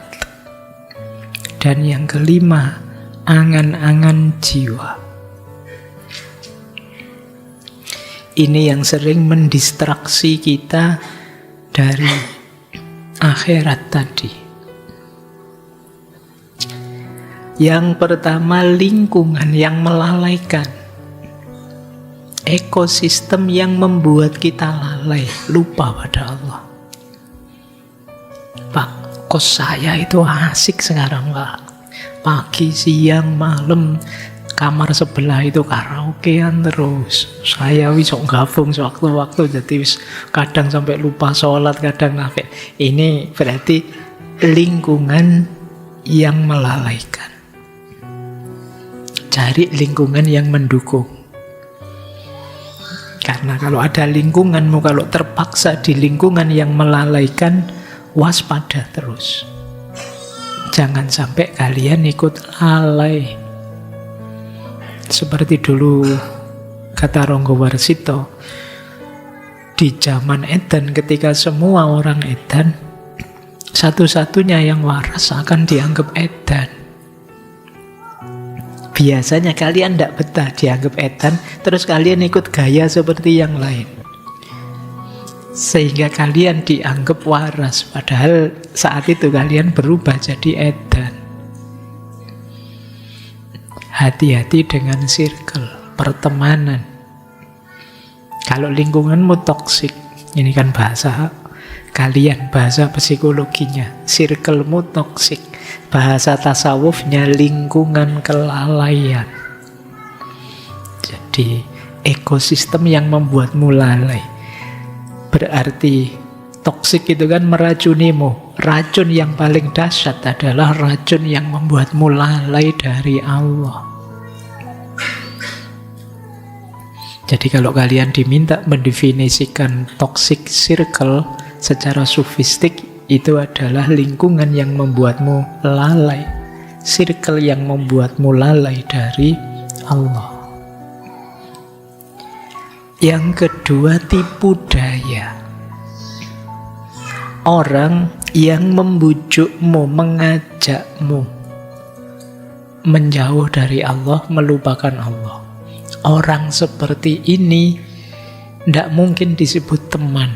Dia pasti musuh. Meskipun sehari-hari kalian berteman dengan dia. Kalau punya teman kok ngajaknya negatif terus, bujuknya ke arah yang negatif terus, menjauh dari Allah terus, berarti dia bukan teman. Sebenarnya dia musuhmu. Pak, berarti harus putus sahabat ini, Pak. Ya, waspada saja. Jadi kalian adalah pribadi yang mandiri. Tetap berteman oke, tapi kalau yang urusan tipu dayanya saya tidak akan ikut. Kalau bisa begini kalian kuat. Kalau tidak bisa, minggir saja. Memang solusinya itu. Kemudian, kalau dua yang pertama dari luar, ini yang lebih berat dari dalam. Godaan nafsu. Perut ke bawah. Ini kita harus hati-hati. Ya kalian ngalamilah itulah. Godaan nafsu itu. Meskipun belum nikah, kadang-kadang ya pelampiasannya di HP-mu semua ada. Hati-hati. Godaannya nafsu itu kadang samar sekali. Kamu bisa berdalih macam-macam untuk membenarkan yang kamu lakukan, tapi hatimu tidak bisa kamu bohongi bahwa itu sesuatu yang dosa, yang tidak boleh. Kemudian buasnya syahwat. Syahwat ini nafsu kebinatangan, sabu'iyah. Ingin sukses, ingin menang atas yang lain, ingin unggul atas yang lain. Itu kadang-kadang membuat kita lupa diri. Terserah harus melakukan apa, yang penting aku menang, dia kalah. Itu buasnya syahwat.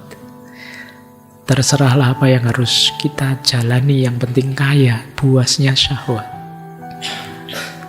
Kemudian angan-angan jiwa. Angan-angan jiwa itu khayalan-khayalan. Seandainya-seandainya yang tidak ada gunanya. Kita kan sering kan berkhayal. Berkhayal yang tidak produktif, mikir yang aneh-aneh. Ya macam-macam, kayak kalian ngelamun. Seandainya ya saya punya kekuatan koyo Superman itu misalnya, saya bisa terbang. Terus seandainya saya punya teropong yang bisa lihat tembus tembok gitu, wah tak tontoni semua itu teman-teman. Itu kan mikir yang aneh-aneh, tidak ada gunanya, buang-buang waktu, ngapain sih mikir yang gitu-gitu. Angan-angan jiwa.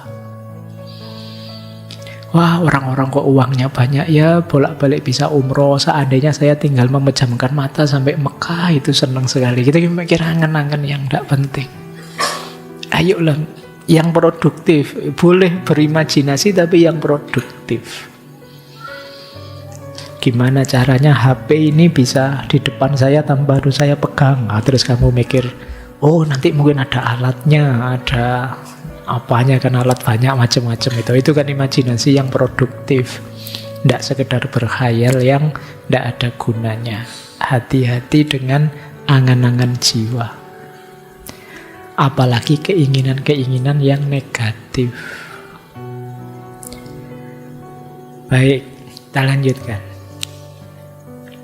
Ketahuilah bahwa kebenaran akan didukung oleh penerimaan jiwa terhadapnya.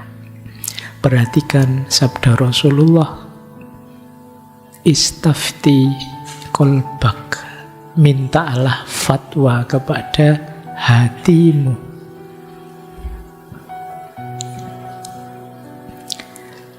Jadi di antara jalanmu untuk sampai pada kebenaran adalah kejernihan hatimu. Kalau hatimu sudah jernih, dialah yang bisa memfatwakan kebenaran. Maka tanyakan hatimu. Kadang-kadang engkau bingung, saya harus ini benar atau salah sih, hatimu lebih tahu. Makanya di hadis yang lain ada sabdanya Rasulullah, al-ismu itu mahaka fi sodrika wa karihta ayatoli'a alaihin nas. Dosa itu apa yang membuat, yang tidak engkau sukai. Haka fi sodrika itu yang membuat hatimu bergetar, hatimu bingung, wa karihta, dan engkau tidak suka kalau orang lain tahu. Jadi ciri, misalnya kalian tidak banyak, Pak, saya itu tidak banyak baca kitab kuning, jarang ngaji, Pak. Gimana saya bisa tahu ini dosa apa tidak? Biasanya kalau itu berdosa, kamu ragu-ragu, bingung, hatimu seakan-akan tidak menerima, dan kamu tidak suka orang lain tahu. Jadi apa yang kamu sembunyikan orang lain tidak tahu, dan kamu tidak senang kalau orang tahu, dan tentang hal itu kamu ragu-ragu juga. Hatimu, nek basa Jawa ini mamang, ragu-ragu, kemungkinan itu dosa. Nonton gambar seperti ini boleh ndak ya Pak? Gitu. Saya coba, kalau orang tuamu tahu kamu nonton gambar kayak gini, nyaman ndak? Ya ndak nyaman Pak. Oh ya sudah. Kamu lagi asik nonton TV, tiba-tiba ada adegan begitu. Terus pas ada orang tuamu, pas nonton bareng itu, biasanya kan terus jadi salah tingkah semua kan. Jadi sama ndak enaknya itu, kenapa hatimu ndak enak? Mungkin orang tuamu juga ndak enak, tiba-tiba muncul adegan kayak gitu, terus jadi diam semua. Ya, jadi dosa itu begitu. Kamu ndak senang, ndak nyaman kalau ada orang lain tahu bahwa kamu melakukan itu dosa. Biasanya. Maka cara paling ampuh mendeteksi ini beres atau tidak, benar atau tidak, di hadis ini istafti qalbaka, coba minta fatwa hatimu. Tapi syaratnya hatimu harus bersih dulu, jernih dulu. Kalau hatimu sudah gelap, yo melakukan yang jelek-jelek, Allah Pak saya asik-asik aja Pak gini, nah ya wis. Ya memang yang bermasalah hatinya. Jadi yo ndak sembarangan istafti qalbaka. Karena hati itu, kalau dalam tasawuf kan ada 3 kategori. Ada namanya kolbun salim, ada kolbun marid, fi qulubihim maradun fazadahumullahu marada. Ada yang ketiga, ada kolbun mayyit, hati yang sudah mati. Hati yang sudah mati, ya dia tidak kaget melakukan dosa, malah seneng. Menyakiti orang lain bangga. Itu hatimu jangan-jangan sudah mati. Alhamdulillah Pak, saya bikin hoax, sukses Pak. Semua orang bisa saya bohongi. Lu kamu dosa kok bangga, itu gimana? Jangan-jangan hatimu sudah mati. Dan tentu saja hati yang mati lebih berat lagi cara menghidupkannya. Kalau hati yang sakit, kolbun marid, hati yang kelelahan itu mungkin lebih ringan. Tapi begitu kolbun mayit, hatimu sudah mati, ya membangkitkannya lagi jauh lebih panjang dan berat. Oke, saya tambahi lagi. Ini sebenarnya belum ada separuhnya. Cuma ya enggak apa-apa, ya memang saya bilang ini trailer saja kok. Silahkan dilanjutkan sendiri nanti ngajinya, atau kapan-kapan kalau ada waktu kita kaji. Tentu saja di sesi yang berbeda. Ikatlah anggota tubuhmu dengan tali kendali ilmu. Gembalakanlah ambisimu dengan mengetahui betapa dekatnya Allah denganmu. Berdirilah di hadapannya layaknya seorang hamba yang memohon pertolongan. Niscaya dia engkau dapati penuh kasih dan sayang. Tadi kan yang tidak boleh, yang harus kita waspadai. Gimana Pak cara mengendalikannya? Kalau itu anggota tubuhmu, itu kan biasanya yang didorong oleh nafsu tadi, mengendalikan tangan, kaki, mata, telinga. Ikatlah dengan ilmu. Semua yang dosa, yang maksiat, yang buruk yang kamu lakukan, itu kalau ilmumu dalam dan luas, pasti kamu enggan melakukannya. Tentang kebohongan misalnya, kalau kamu ngerti benar efeknya kebohongan, kamu tidak akan melakukannya. Jadi tali paling kuat mengikat dirimu itu ilmu. Makanya jangan berhenti belajar. Semakin luas ilmumu, semakin baik perilakumu. Maka tali kendali anggota tubuhmu itu ilmu. Gembalakan ambisimu dengan mengetahui betapa dekatnya Allah denganmu. Kalau sudah ilmumu luas, sadarilah bahwa Allah itu dekat dengan kita, selalu ngawasi kita. Ini kalau dalam tasawuf, kesadaran ini namanya muraqabah. Jadi kesadaran bahwa Allah selalu dekat dan mengawasi saya. Latih ini terus ya teman-teman, di semua momen sadari, ini Allah lihat saya loh, ini Allah ngawasi saya loh, ini Allah. Nah, itu akan lebih banyak ngontrol kita.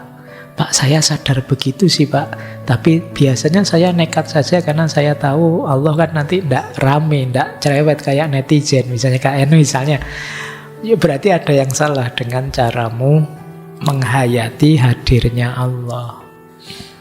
Harusnya orang di makom muraqabah ini sadar diawasi Allah terus, itu punya satu sifat namanya haya atau malu.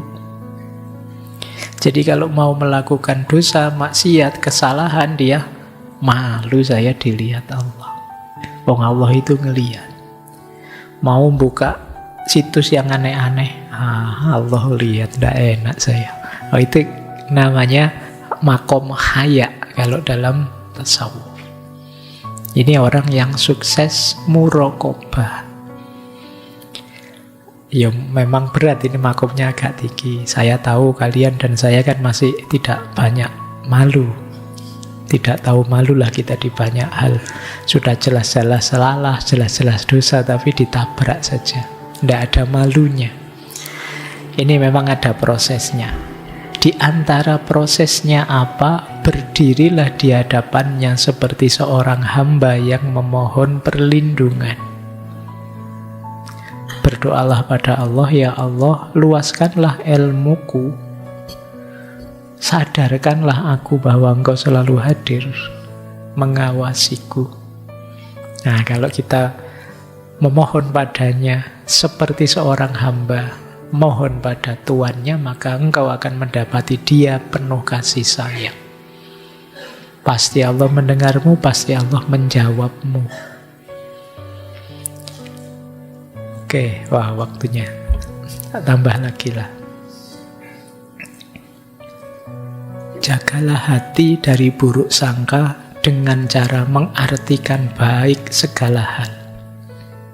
Buanglah kedengkian dengan cara memendekkan angan-angan. Dan tepislah kesombongan dengan cara merasakan kekuasaannya Allah.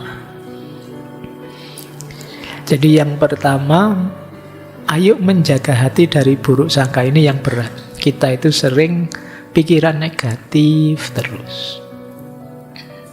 Melihat apa-apa. Bahkan ada yang sampai buruk sangka pada Allah. Sehingga hidupnya isinya sambat terus. Menganggap hidup ini, wah Allah ini gimana sih ya? Ini kamu sering bilang begitu. Kok banyak bencana ini gimana katanya?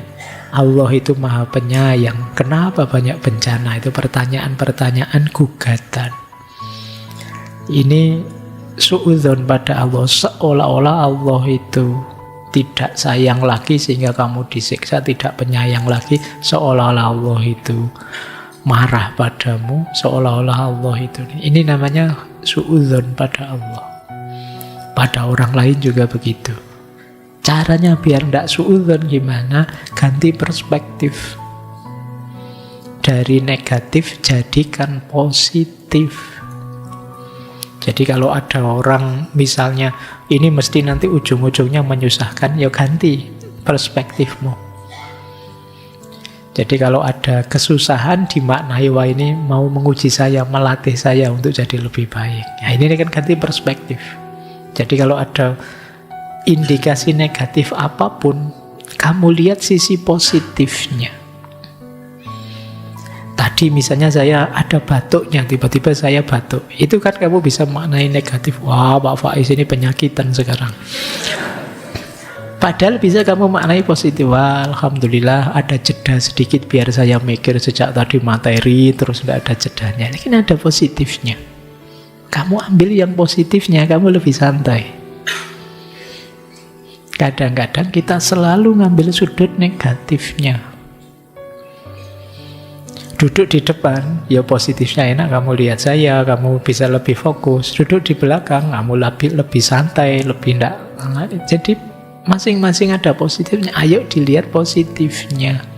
Ini mengurangi suudzon. Yang kedua, buanglah kedengkian dengan cara memendekkan angan-angan. Di antara penyakit yang paling merusak dalam diri kita itu dengki. Dengki itu ingin melihat orang lain hancur. Entah dengan cara apa, ingin sekali melihat orang lain jatuh. Itu dengki namanya. Orang dengki itu penyakit yang kalau dalam Al-Quran bahkan kita diminta berdoa secara khusus dari orang dengki. Wa min syarri hasidin idza hasad. Kenapa? Orang dengki itu kadang rela kehilangan apa saja asal yang dia benci hancur, yang dia dengki kalah, yang dia dengki rusak. Ini namanya dengki. Dengki itu satu-satunya penyakit yang kembar dengan penyakitnya setan. Setan itu iblis itu waktu diturunkan ke bumi, karena kesalahan yang dia lakukan adalah dia tidak terima kalau Adam itu dimuliakan sedemikian rupa. Maka dia bersumpah sampai besok-besok, aku akan menyesatkan anak Adam. Jadi dia rela keluar modal banyak, keluar tenaga, keluar biaya, yang penting anak Adam tersesat. Itu iblis. Nah, kalau ada orang seperti itu, terserah apapun akan saya lakukan, termasuk bikin postingan sebanyak-banyaknya. Asal orang yang saya dengki ini jatuh namanya, kemudian dibenci orang dan lain sebagainya, ini namanya dengki. Hati-hati, kalau kata Syekh Abdul Qadir Jailani, dengki itu seperti api dalam hati yang menghanguskan pemiliknya sendiri. Dia termasuk salah satu penyusup yang masuk dalam diri kita, merusak semua kebaikan kita. Orang dengki biasanya kadang bisa kalap, lupa dengan norma yang baik-baik tadi. Hati-hati. Ya mungkin kadang-kadang kamu khilaf, kamu apa, tapi begitu sadar ada bibit-bibit kedengkian, segera bersih-bersih sebelum dirimu sendiri hancur. Caranya apa? Pendekkan angan-angan. Orang dengki itu biasanya mikirnya, kalau nanti dia jatuh, aku puas, aku lega. Kalau nanti mesti pikirannya ke arah sana. Angan-angannya adalah, aku bisa nyaman, aku bisa tentram, aku bisa bahagia. Kalau yang saya benci itu kemudian jatuh. Sudahlah, kita pendekkan angan, mikirnya jangan sejauh itu. Semuanya sudah digariskan oleh Allah. Ngapain kita menyiksa diri kita sedemikian rupa? Mari kita lebih fokus ke diri kita saja. Itu yang kedua. Yang ketiga, tepislah kesombongan dengan cara merasakan kekuasaannya Allah. Jadi, kalau teman-teman merasa besar, merasa bisa, merasa penting, merasa lebih baik dari orang lain siapapun itu, cepat-cepat kembalikan ke Allah bahwa ini semuanya anugerahnya Allah, kuasanya Allah.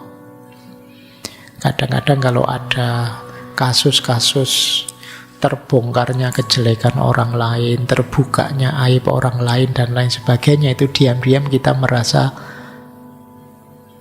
lebih tinggi dari orang itu, kita merasa lebih hebat dari orang itu, kita merasa lebih bersih dari orang itu.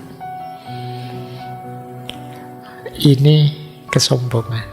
Maka caranya adalah kembalikan semuanya pada Allah. Alhamdulillah ya Allah, anugerahmu, aku tidak melakukan aib seperti yang dilakukan oleh orang itu. Jadi ini dari Allah, bukan saya. Alhamdulillah ya Allah, aku masih Engkau jaga, tidak melakukan keburukan itu. Jadi semua kembalikan ke Allah. Semua adalah kuasanya Allah. Jangan didaku sendiri bahwa, oh ini aku, ternyata aku hebat ya. Meskipun aku melakukan ini itu masih terjaga dari salah ini, berarti aku pinter. Ternyata aku lebih bersih dari dia. Dia kalau ngomong ngaco maki-maki, postinganku sopan semua, ada dalilnya semua, ada ininya semua. Ini merasa bersih, merasa tinggi, dan itu kesombongan. Kesombongan ada yang mendefinisikan ini syirik yang khafi. Kamu pengen nandingi Allah seolah-olah kamu yang bisa, padahal itu anugerahnya Allah. Seolah-olah kehebatanmu darimu, padahal itu anugerahnya Allah. Maka kembalikan semuanya kepada Allah. Baik teman-teman, sudah lewat 5 menit. Mohon maaf agak melandang sedikit, tapi memang masih banyak. Saya bawa banyak sekali. Si panjang ya.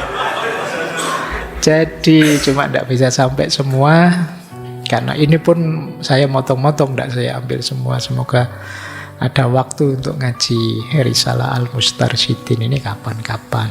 Tapi paling tidak saya bilang ini trailer ya, untuk kita jadi orang baik.